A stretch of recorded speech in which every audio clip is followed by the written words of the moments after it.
Hello there, Ethan here, and welcome to Cucina Stellata. I don't know if that's how it's pronounced, but that's how I'm pronouncing it. I hope I pronounced it correctly. Starred Cuisine, which is a atmospheric horror game I found on itch.io. I don't think there's like jump scares and stuff like that. I think it is just all atmosphere, which is very intriguing. But yeah, let's get into it and see what it's about. I think there's some cooking involved, so maybe it'll be chill. I don't know. 19th century, somewhere in the countryside of Romagna, Italy. Alright.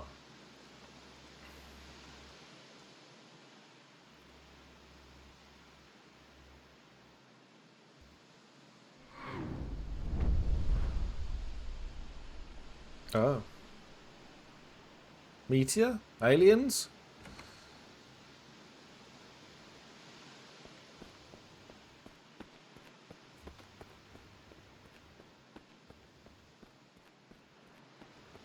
Great harm comes to those who let themselves be conquered by wine. Little by little they grow nauseated by food and find nourishment almost entirely in drink. Thus they degrade themselves in the eyes of the world, becoming ridiculous, dangerous, and beastly. Pellegrino Artusi.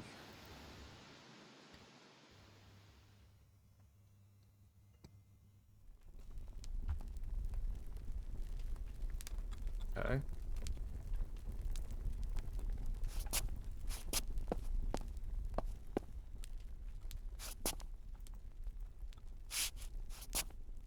Okay, just getting used to the controls here. What we got here? There's the food. Add oil to the pan. This looks like oil. Okay. Chop the onion, carrot, and celery.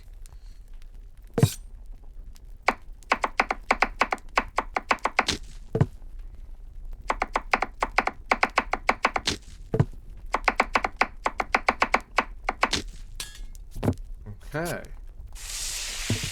Alright, I can follow instructions. This is easy. Chop the meat and add it to the pan. This is our meat. Chop, chop, chop, chop, chop, chop, chop, chop. Oh. Pour the red wine into the pan. Oh, there's the red wine.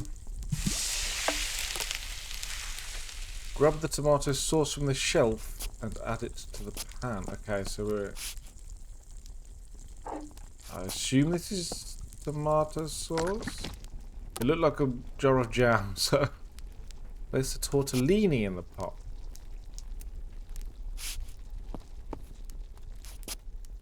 Where's the tortellini? It's pasta. Is it one of these? Oh, it only lets me pick up what I need. Oh. Okay, okay, we're getting right in the notebook.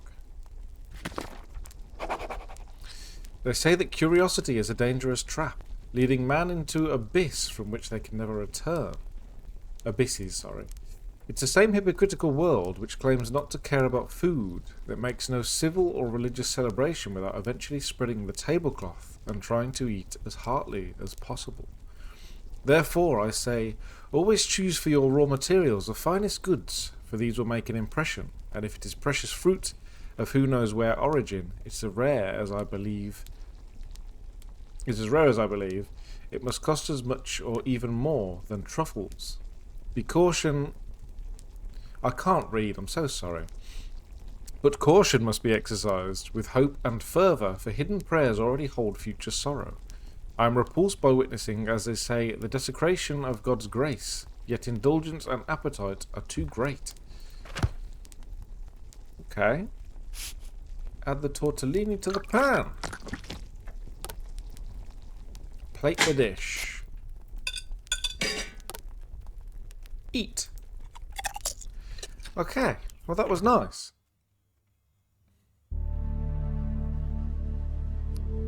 I enjoy a little cooking game. It's weirdly relaxing for what is an atmospheric horror game, and now I'm high as shit apparently.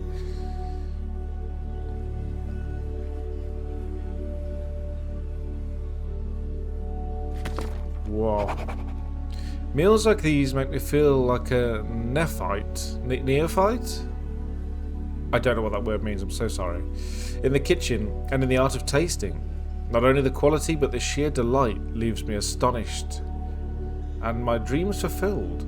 Its sauce blends with so many dishes, keeping such excellent company that it's worth the effort to satisfy every curiosity and rekindle the fire and the stoves, to get back to work and plunge like a deep sea diver in search of goodness and beauty I adore. I often say that one should only return to food when the stomach persistently cries out for help, yet I inherently almost unbridled erotic instincts from nature. Okay. At times nearly ruining my health and everything else. Moreover, if man neither craved food nor experienced sexual stimulation, the human race would soon perish. So here I am again. Casseroles, pots and lids, open your legs. What? Aromas of the undergrowth, sautés and braids of garlic, for I have returned amongst you. Is this just about gluttony? Is that what this is? Grab the onion, carrot and celery from the shelf and add them to the pot.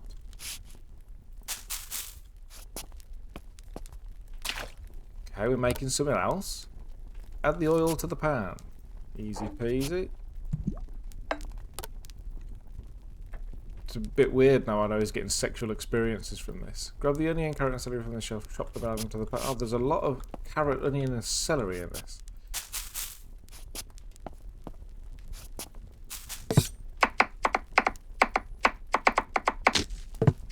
Chop.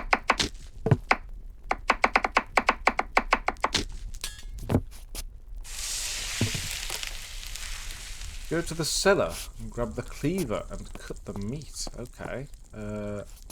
Yeah, so this is the way to the cellar.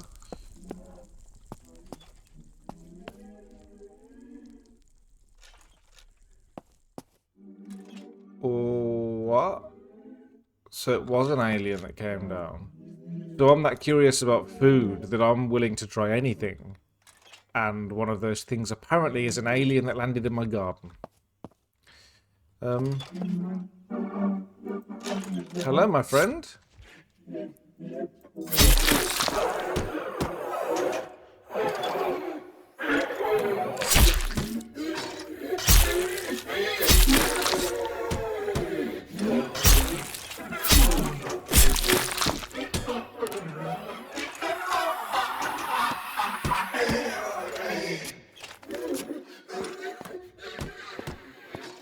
Sorry.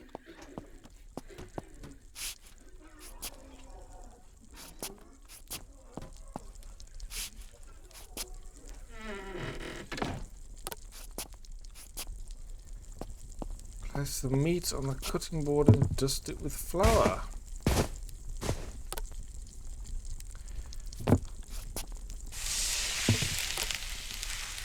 Pour the broth from the pot into the pan. Pour the tomato sauce into the pan. Okay, right you are.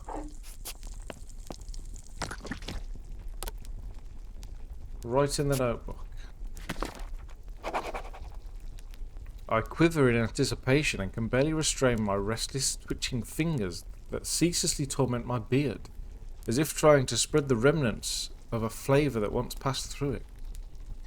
It is neither sweet nor bitter, nor sour nor salty. Perhaps it isn't even a flavour, not really. It's a sensation. An enchanting shiver that sneaks into the mouth and throat. Something slimy and indefinable that leaves behind a brutal echo. An aftertaste that never fades. There is no way to describe it, for no words exist to define it. Whoa. Okay. Plate the dish. And now we're going to eat some alien.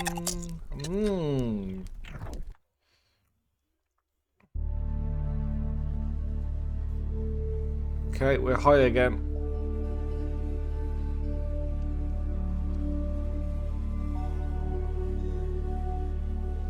Is this like what happens in my head when I'm eating? Is this the joy I'm feeling? The sexual gratification of eating? It is certainly a flavour, but not one that human taste has ever experienced before, nor could it ever hope to savour. A shadow that does not exist on the world's taste buds, and that seems to feed, alternately and contrary, on something within me. Even every other ingredient appears diseased, contaminated by its proximity, producing twisted fruits with a taste so warped that no one would dare to try them, except for those who, unbound by the dogmas and chains imposed by traditional cuisine, claim for themselves a flavour that is not of this world. It's like a painter's discovery of a new colour or a chilling nuance, one that seems as though it had always been available, ignored in a remote corner of the darkened iris, atrophied, unaccustomed to surprise and unprepared for shock. These words are too long for me. Add the oil to the pan. Chop an onion and add it to the pan.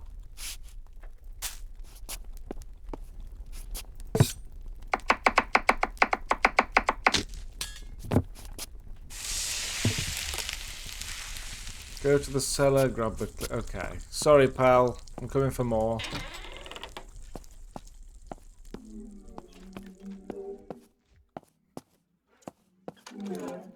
Hello.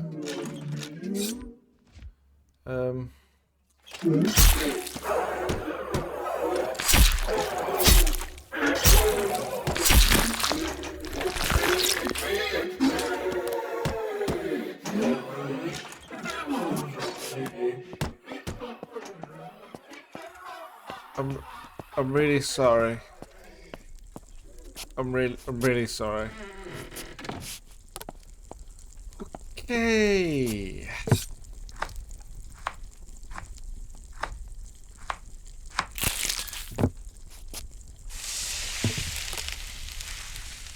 Go to the cellar, grab the white wine and pour it in the pan.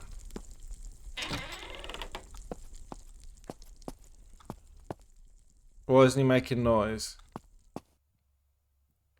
Oh dear. Oh, he's dead. He's dead. Sorry about that, my guy.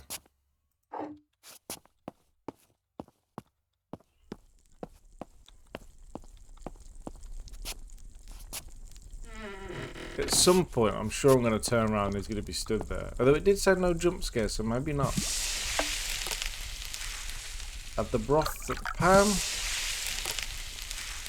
Right in the notebook. Once it was said that potage was a man's fodder, but this one seems more like a fair of angels and devils, ogres and Mazapagal, Magalassi and Mamacule, Jesus, spirits and essence of myth. I feel my stomach gnashing its teeth, eagerly preparing for a bestial feast. I listen to the ancestral call of hunger and distinguish every word it utters. Now the palate, now the colon, now even the bile itself with its acidic tide, and still the shrieking taste buds singing their clear, piercing notes. As the pleasure unfolds, alas, a vortex rises from the depths of my innards, a force so impetuous, a spasmodic outburst that fills me with understanding and compassion for all those wild, primitive beasts ruled by passion and the violence of flesh.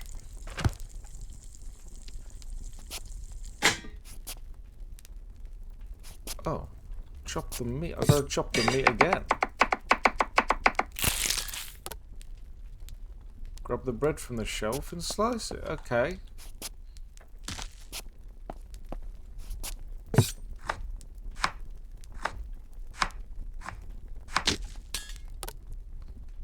Spread the meat on the bread. Plate the dish. Okay, interesting. Eat!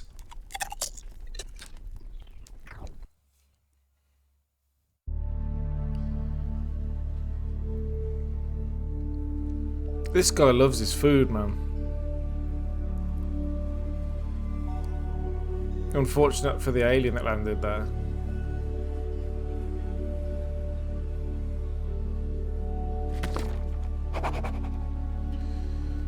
My word. Certain laws lie hidden within the nature of taste, such that I could have never imagined. I feel every fibre of my body twisting and writhing, seized by a new sensation with every bite. But this flesh does not belong to the earth, nor does this flavour conform to the human order. After a single meagre taste, such is its power that all other food loses its usual virtues. Wine turns to water, bread crumbles into ash, and even the air seems laden with an imperceptible scent. Nothing washes away this shadow upon my tongue, as if my very body were learning a new way to perceive the world, a way both wrong and forbidden. And yet what is most terrifying, in the heart of this damp night, with my throat parched and my stomach emptying so swiftly, is that something inside me still longs for that flavour. So essentially I'm addicted to alien meat, is what I'm getting from this. Which is sad for the alien. But I believe the alien's dead now, so maybe we're alright. What the fuck? Why are you smoking? Or are you just rotting? Okay, yeah, we're taking the head. Lovely.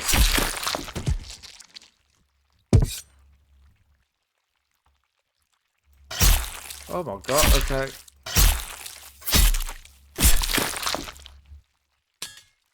Oh, brain.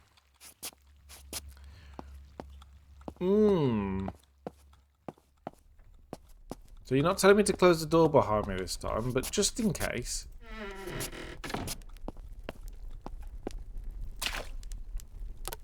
If I find an alien, the first thing... it wouldn't be my first thought to just be like, I wonder what you taste like. Although each to their own, you know? What misfortune, what ill-fated news, O wretched swamp, O foul quagmire, O unholy land that has sheltered me since I was a child. Have you no pity for your own children? You let no food stay wholesome for long, and this one, amongst all, so sweet and precious, you can barely stand abundance, a curse upon you. So I'm annoyed that the meat's rotten, essentially. Go to the cellar, grab an egg, and place it in the bowl. Okay.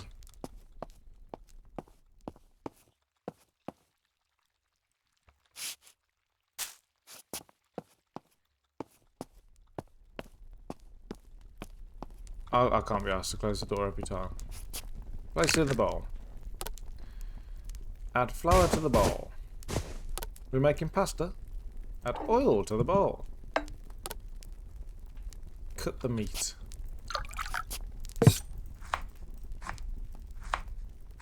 We're not making pasta. We're... dust the meat with flour. We're making some crispy meatballs. Add the oil to the pan. Add the meat to the pan. Right in the notebook. I cannot but entrust myself to fate.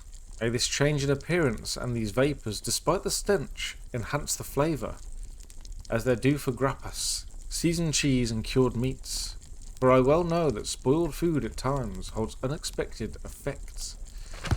You need to sort yourself out, pal.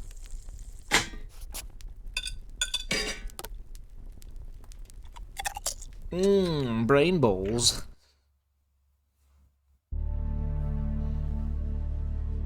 He still seems to have liked it. How long can we eat rotting meat? That's the question. Hopefully one of his friends comes looking for him. We can, you know, start a farm.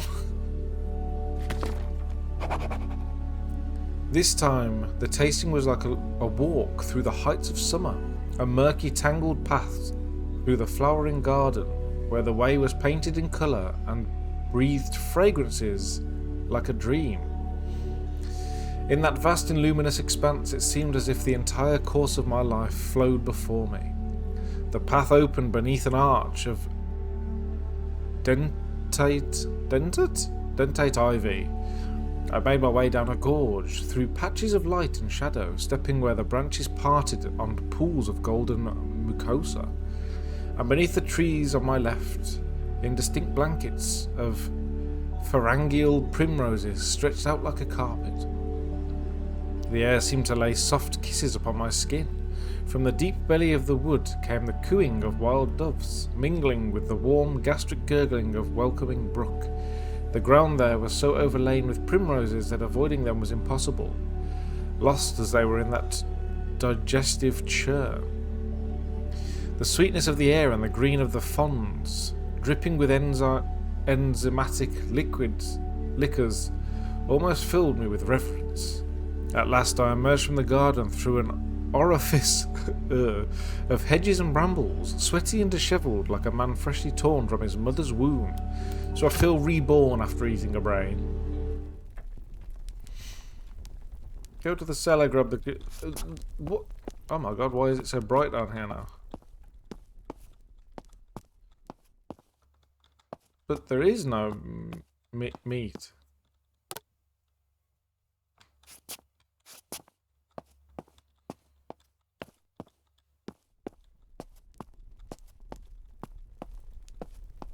Okay. In the end, it has left me alone. Yet a new energy surges within me, flowing from top to bottom, carried like a bolus deep in my most hidden bowels. I myself, it seems, am changed. It is the simplest explanation, and yet the wretchedest one. Thus, why shouldn't I have become part of this splendid essence, a link in a metabolic chain that always finds its final rest in the vilest of excretions? Am I going to cook myself? Am I going to cook my shit? Oh no.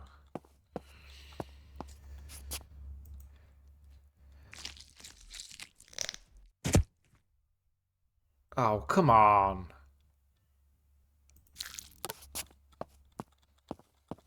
Okay. I guess we're just eating shit every day now. Chop the feces.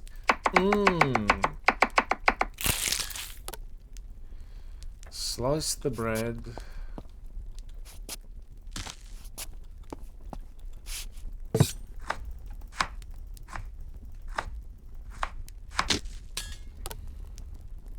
Spread the feces on the bread. Shit sandwich.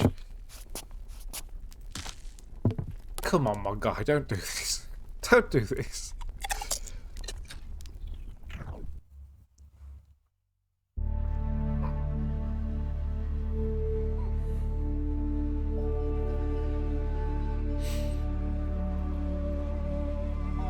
Oh. Didn't like the eating shit apparently. This one's gone a bit wavy. What a catastrophe! A sharp, biting taste, filthy as a guttered rag, a faded memory of its once pristine purity.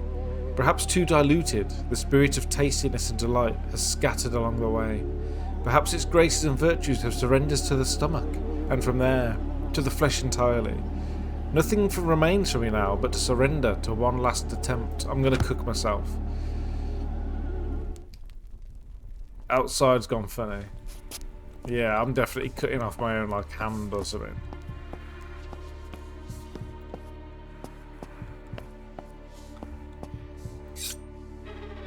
Yeah.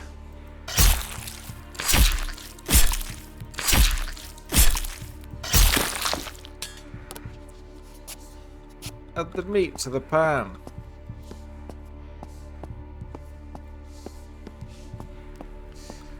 Is this like a good metaphor for addiction?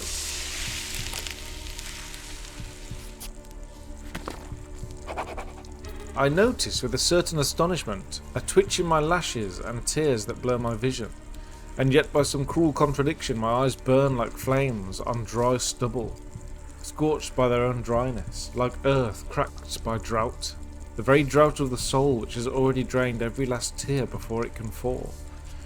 And thus it happens that, like who gazes too long upon the high sun, Finding no haven in the shadow of night, I feel myself consumed by fire, without a single tear to quench the blaze. We're not even cooking anything nice now, it's just fried meat. Fried me. Do we like it? Oh, the dot's red. Oh, we like it. Okay. Oh no, wait, it's wavy. It's wavy. It's really bad. It's really bad.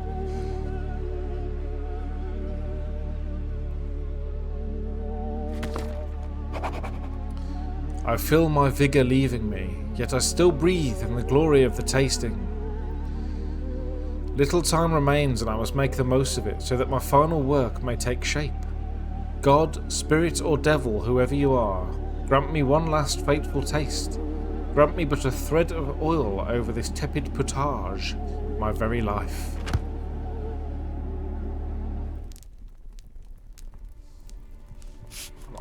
I haven't got much left to fucking...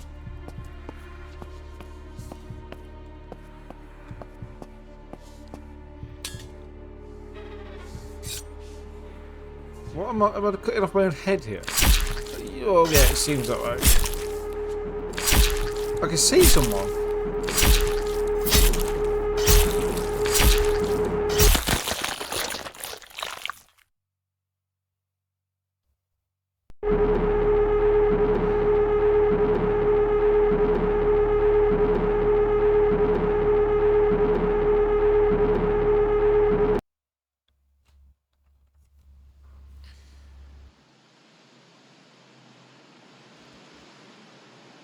What?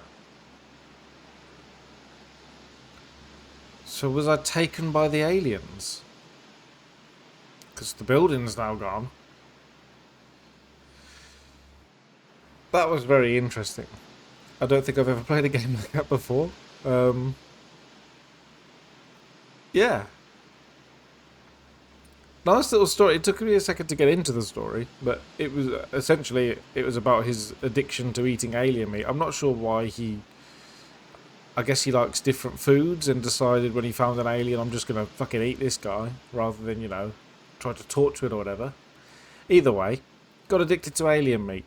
Ended up cutting off his own head, which is impressive in itself, because I feel like, you know, not an easy feat to pull off. It was weird. It was very weird. But I don't mind that. I still enjoyed playing it, and I hope you enjoyed watching it. If you did, feel free to leave it a like. Maybe the subscribe is completely up to you, and as always, I will see you later.